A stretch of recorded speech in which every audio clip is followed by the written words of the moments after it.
Okurambura ishomereri nikijaho bwa nyuma y'abebembezi okwenda kureba omurimo ahigwahika bwa nyuma y'obwire obwahirwe Konturakita okwijana obuhwayo. Ishomereri niryombekwa aba Cream General and Technical Services Limited kandi aba bahirwe ebiro 6 okuba bamaririze okuryombeka ekirikurebeka nk'ekitarukubasika wagerageranisa n'ekyakozerweho hamwe n'ekisigire. I will not advise you on what to do, you know how to do it. Engineer Turumu John Paul okuruga mu company eya Cream Technical Services Limited hine ebyagambere aha murimo guriyo no gukorwa. We planted grass 3 times.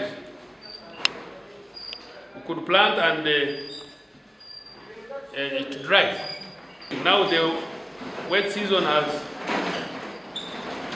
come. We expect to work on the grass and other trees.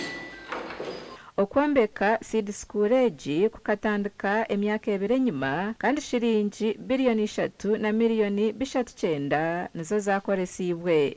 Kandi lyahika % ya 99.6.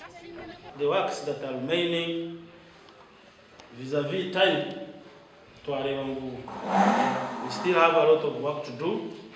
So, you need to explain to us.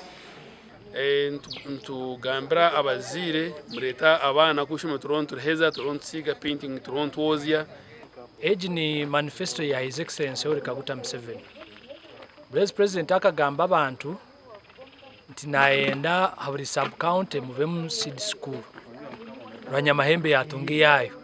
So Seed School yitu nerebe kaje munonga musima na engineer ojukozere akozero omurimo muhango kandi ntumusimira kimwe tine bukomo no bwarciro. Gasha kwa Evans Taremu.